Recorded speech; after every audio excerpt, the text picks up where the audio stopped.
Let's talk about daughters of narcissistic fathers. I was at a mental health bookstore recently, and there were lots of books there, multiple books actually, not lots, but multiple books about the daughters of narcissistic mothers. There was also a book about the children of emotionally immature parents, and there were multiple memoirs of people written by who had narcissistic parents. But what there was not, interestingly, were books specifically addressing daughters of narcissistic fathers, sons of narcissistic mothers, and sons of narcissistic fathers. That omission wasn't lost on me, and I recognize I am using the gender binary. My hope is that with time, we will have more books and more data that are more encompassing.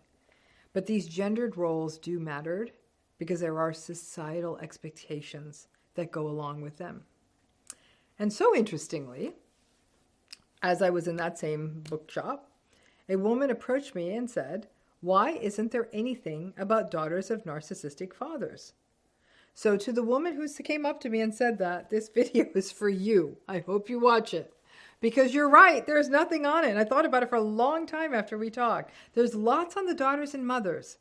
But make no mistake that these other relationships matter, and they matter a lot, maybe just as much. In this video, we're going to focus specifically on the daughters of narcissistic fathers. I think part of the reason that we don't have as many clearly articulated books on any of the children of narcissistic fathers is that it is assumed to be a sort of default that if someone has a narcissistic parent, it is the father or stepfather or some other fathering figure. Well, obviously it's not. And that's because of the gender bias in narcissism. But there's all these books about mothers and daughters, so clearly there's narcissistic mothers. So if a book is about narcissistic parents, maybe the assumption is that it is a father. Again, clearly it's not, but yes, sometimes and quite often it is. But there are unique elements of this dynamic when a daughter is part of the narcissistic relationship. The default assumption that, well, the narcissistic parent is the father may also be related to the different expectations of fathers compared to mothers. Traditionally, mothers have been assumed to be the de facto caregivers. So their behavior was assumed to be more impactful on the child, or whoever the more caregiving figure is, right? And if the mother was narcissistic or abusive, then the assumption is that the shock waves would be more significantly felt. Well, not so simple. A narcissistic parent affects a child, full stop, regardless of gender. All the usual stuff, the projection of shame, the entitlement, the neglect, the stop-start, on-off cycles, the need for supply, the expectation that the child exists only for the parent's needs, the shaming of the child's needs, that knows no gender, like I said. That's simply what a narcissistic parent does. They gaslight, they manipulate, they withhold, and they withdraw. The child is useful when they are useful, and an inconvenience, or even worse, otherwise. The child is objectified and learns to either play the narcissistic parent's ground game or to rebel so they will be seen, or experience other fallout, including disordered eating, substance use to cope, mood symptoms. Almost all children of narcissistic parents develop significant anxiety, hypervigilance, imposter syndrome. This stuff is universal, regardless of the gender of the parent or child. And yes, a small proportion of children of narcissistic parents go on to become narcissistic themselves, but that is not the norm. But this specific relationship of the daughter of a narcissistic father, what happens here? Now, we have to keep in mind all the other sub-factors, the continuum of severity, and the subtypes of narcissism. The more severe the narcissism, the more maybe even that the father is around or spends time, the greater the impacts. And by around, I don't always mean that the father's physically around. The father may be an in and out, cut bait, and then show up kind of person. By around, what I mean is that whatever that paternal menace, control, manipulation is always there in the background, even if they're out of town, right? Then there are the family roles. If the daughter is the golden child, we may see one set of impacts compared to if the daughter is a scapegoat or in some other family role. So different daughters of one narcissistic father may have very different experiences. If the other parent, usually a mother, is around, that other parent may absorb some of the harm. But then the daughter is given a rather twisted model of what marriage is and how a woman is treated in a marriage or a relationship.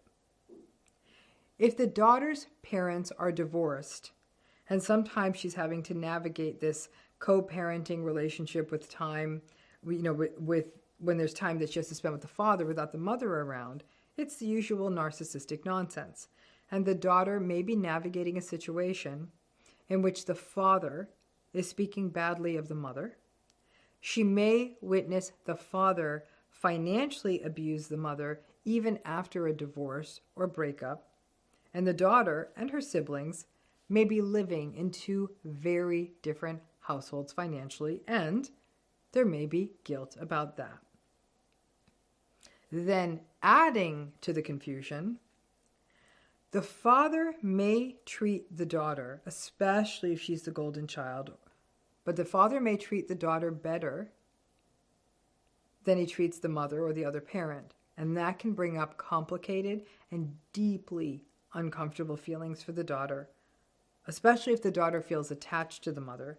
She may feel guilty and may even use her so-called power with the narcissistic father to ease things for her mother, which is a very damaging triangulated place for that daughter to be in. Obviously, the more severe the father's narcissism, the more likely you are to see dynamics including verbal aggression, physical aggression, coercive control, financial abuse, isolation. In some cases, you'll see with a narcissistic father very rigid rules and conditional rules that may be applied differently to different children in the household. A narcissistic father, from a probability basis, not always, but the probability is higher, may have more power than the other parent in terms of money, career, social status, which means that even if they are not particularly involved in the household and in the parenting, the narcissistic father can rule by fear, and not just the iron-fisted fear of impending aggression or cruelty, but also the fear of withholding. That the narcissistic father may be quite passive-aggressive and have the whole family jumping to meet their needs, the father's needs, by just going silent. There's a menace to a narcissistic father. Their dark moods may pass over their face, and the whole family, particularly the children, learn to identify it and very quickly become quite aware of it. And this can create a rather messed up model of men and relationships with men for daughters. The expectation becomes that men are to be appeased, praised, tiptoed around, and feared. And trauma responses such as fawning become codified. They just become the only way to be. It can foster a lifelong approach avoidance kind of setup with men for a woman who grows up with a narcissistic father, wanting a relationship but being afraid of one. And not just as partners, but even as friends or colleagues. But obviously, it has its strongest impact when it comes to the relationship between a daughter and a father. And many women will report that after growing up with a narcissistic father, there is this confusing back and forth between wanting closeness with a man, having a fear of men, finding themselves sacrificing themselves fully to have a relationship with a man, wanting to avoid these relationships altogether, or even getting pulled into dynamics such as wanting to be wanted and succumbing more easily to love-bombed or idealized patterns, even while knowing what they are. The narcissistic father, stepfather, any other fathering figure can destroy any healthy template for adult relationships that the daughter is able to develop around men for a long time or even a lifetime. Many survivor daughters of narcissistic fathers have said to me that it was nothing but dumb luck that they ended up with a good man. And in fact, for many years, were often suspicious of their partner's kindness and patience, and sometimes even viewed it as weak, until they went through their own therapy and learned not only their good fortune at ending up with this kind man, but also learned that this reciprocal, balanced relationship is what it is supposed to be, and that they could experience that sense of relational safety at an almost embodied level. For many women, they got very confusing communication about who they could be in the world if they had a narcissistic father. Now, many women, not all, but many women are so neglected by a narcissistic father and only either witness the father through the mother's eyes or just grab up the little scraps and bits of attention if and when they come, or they avoid the father altogether because he's scary. And as a result, their identity development completely gets almost annexed or pulled into just trying to win the father over or trying to avoid him. There's that back and forth. And that not only saps the daughter's bandwidth, but any chance of developing into themselves or into what is meaningful to them is sapped because they're just trying to stay safe and connected. And that vigilant, reactive approach to life can dog a woman into adulthood. As I said, the type of narcissism matters. The grandiose narcissistic father can be the shiny, even handsome, attention-seeking father whom the daughter may crave the attention and approval of. And she may also witness that grandiose, charming, charismatic father getting attention from others. Attention from a charming, charismatic father can feel like the sunshine on her face. The grandiose, narcissistic father may not inspire the fear as much as the lack. Because a grandiose, narcissistic parent is only interested in their children in bits and pieces. When they can parade them around, when the kid wants to do what the parent wants them to do. And as a daughter, you may have found that you have taken up whatever interests that your grandiose, narcissistic father had just so you could get some time with him and some approval from him. Of all the narcissistic types, the grandiose father would be the most likely to flirt, creating a very messed up template about the sexualization of women.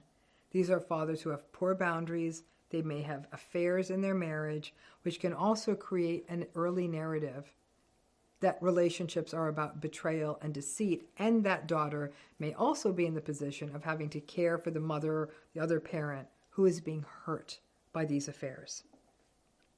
However, the vulnerable narcissistic fathers, with their eternal victimhood and the child's need to constantly have to take on their shame that can really do a number on the daughter, the combination of guilt, pity, fear, disappointment, and shame that a vulnerable narcissistic father can raise for a child, not just in childhood, but also in adulthood, can be heavy and really reinforce a trauma bond. In addition, vulnerable narcissistic fathers are the most likely to have failed to launch, which means it may have been a childhood that was a little bit more precarious, maybe even financially, and there was always walking on eggshells so you would not bruise the father's already fragile ego. This almost trains the daughter to become a lifelong appeaser in all of her relationships. Communal narcissistic fathers are those dads who come off as the pillar of the community, that help the neighbor out father, the father who donates money to whatever causes, the local politician, the local business leader. But the daughter may have to reconcile this sort of beloved, idealized version of the father that the public sees with the often demanding, cruel, invalidating, or negating father at home. And there can be a real pull to be what this father wants since he is so publicly valued. And even the other parent, typically the mother, if she doesn't fully see how toxic this dynamic is, may also be caught up in the cult of the communal father. And this can mess up the daughter's discernment as she goes into adulthood, as she may not be able to connect the dots on this, and even in adulthood be very confused about how to read the signs on relationships that are not fully psychologically safe, especially if the person has some sort of like rescuer persona in the world. Now, daughters of narcissistic fathers often get caught up in an impossible space of wanting to succeed to prove themselves to their father or even be noticed by them, but also feeling anxious, vigilant, doubting themselves, or feeling like an imposter, which leads these daughters to hold themselves back, feeling guilty, ashamed for disliking their father, but locked into a trauma-bonded cycle of wanting to prove something to the father, being perfectionistic, wanting to be everything that father wants, and also lacking some essential templates and models of what healthy adult relationships look like, especially with men, and may find these daughters of narcissistic fathers may find that they've had cycles of unavailable partners, emotionally abusive partners, partners that require appeasing, as though it is a working through to prove themselves to the partners or bosses that they end up with. Obviously, the personality of the other parent matters. And some daughters of narcissistic fathers who have healthy relationships with a mother or other parenting figure find that healthy attachment is very important as part of their healing. Heaven help those whose other parent is also narcissistic or somehow not attuned. That is beyond what I can get into here, because that's really where the wheels fall off. And in many cases, there is a sense of fear and loathing and anger and trauma bonding with the narcissistic father, while simultaneously feeling a sense of being abandoned by the other parent, who may not have been toxic or unhealthy per se, but rather may have been so focused on doing the impossible balancing act of trying to make the marriage or the relationship work, that they were not attuned to their children. The entire family system becomes the "let's please dad" show. In adulthood, these daughter-father relationships can be fraught. Again, a sort of an approach and then an avoidance. Although some daughters will go no contact, especially if the parents were divorced. Others will say they feel sort of pity or guilty about the father, who, if that father does not find a new partner in adulthood, they feel that that narcissistic father has lost their power in the world, and now the daughter feels obligated to step in and care for him. And if the parents never divorce, and the daughters continue to witness the toxic dance between the parents, especially if that daughter is trying to protect the non-narcissistic parent who had to remain in the relationship for whatever reason they did, it can be a lifelong sense of grief at having to continue to engage with this toxic dynamic and the accumulated toll on the daughter's health of having to manage it, especially if most other people walked away from this toxic marriage. And a sideline issue is the narcissistic stepfather issue. Now, this stepfather could be someone who is around since your early childhood, so feels like a fathering figure, or someone who comes around afterwards. And it is an absolutely terrible story when a narcissistic stepfather comes in after you have already endured and continue to endure a narcissistic biological father or initial father. The narcissistic father will have no problem sweeping in, acting like the new emperor, enacting their rules, overwhelming the existing relationships within the system, and then you might then have to watch as the daughter, watching your protective parent getting pulled into the toxic system of the step-parent and leaving children feeling completely alone.